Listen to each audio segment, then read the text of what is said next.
Hi guys, this video is about high hamstring tendinopathy and why you should really not be doing hamstring stretches or glute stretches, to be honest, if you have got a high hamstring tendinopathy. So I'll explain to you, I'm going to do a quick recap of what high hamstring tendinopathy is and the pathology involved, and then why stretching is bad for it and likely is the reason why your symptoms aren't settling down. And then thirdly, what you should be doing if you've got one. So for those of you who don't know me, my name is Maryke. I'm one of the physiotherapists from sportsinjuryphysio.com, where you can get online physiotherapy assessment as well as treatment of your sports injuries. So have a look at the description of this video if you want a link to our website. Okay, so what is high hamstring tendinopathy and why does it develop? The high hamstring tendon attaches to your sit bone, so right there, and because it's so close to the bone, it's quite vulnerable to compression because in certain positions and certain movements you do, the tendon wraps around that bone. And what happens is there are two main reasons why this injury develops. One is that overstretching is one of the main things, because when you do lots of deep hamstring stretches, that causes compression of that tendon against the bone and it eventually injures it and makes it painful. Actually, I said two causes. There are three. The second one is sitting on really hard surfaces for long periods of time. Again, compresses the tendon against the bone and causes it to become injured and get the tendinopathy. And the third is from sports. So any sports where you take the leg out in front of you quite hard and you work it really hard can lead to an overload on that tendon. So we're thinking of hill running, sprints. Those are actually the two main type of things that gets it. Oh, cycling as well, where you're in that position bent over and you do a lot of hard cycling for lots of hours. That causes quite a lot of compression onto the tendon onto the bone. So compression is a massive part of why high hamstring tendinopathy develops. Now, for some reason, there are still a lot of physiotherapists, a lot of rehab therapists, you name it, name them what you want, doctors even, telling patients with high hamstring tendinopathy to stretch their tendons.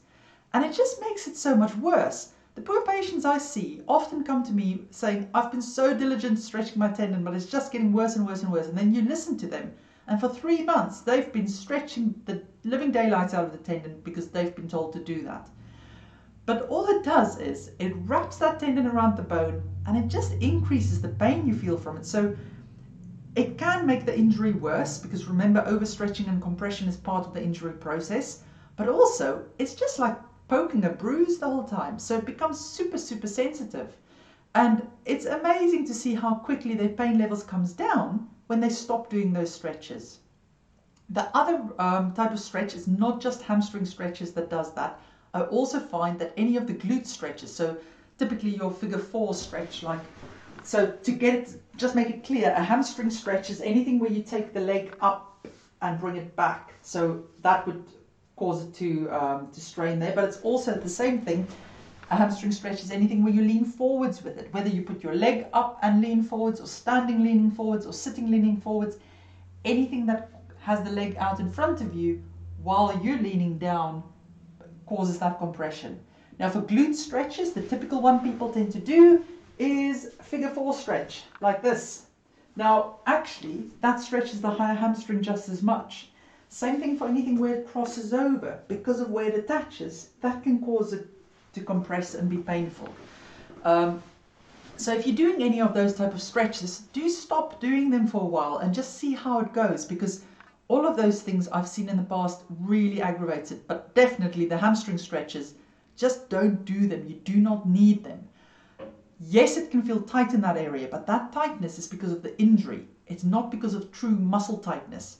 That tightness will disappear as your injury heals without any stretching. You do not need to stretch to get the tightness to go. It will go when your tissue becomes healthy. So what do you need to do if you've got this? It's about taking out the aggravating factors. So if you find that, well, the stretches you're doing, stop doing them. It's important to manage your sitting and what you sit on and things. And I've made a whole video about that as well that you can look at. But then it's important to strengthen the tendon. And again, there are various different exercises that you can do to strengthen the tendon. But if you've Googled it, you've likely seen that most often it's bridges that people do.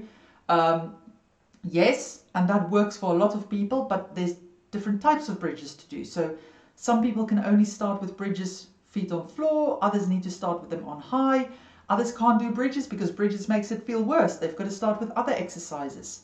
So there are plenty of different rehab exercises depending on your tendon, which part you've injured, how sensitive it is, that you could start with. So it's best to get some guidance on that. But the main mission of this video is to tell you that if you're doing hamstring stretches and you've got high hamstring pain, please stop doing them because they're not helpful and it's the wrong advice. Okay, if you need any help with an injury or you've got some questions, you can message in the comments. But if you need help with an injury, have a look. The link to our website is in the description of this video. Take care.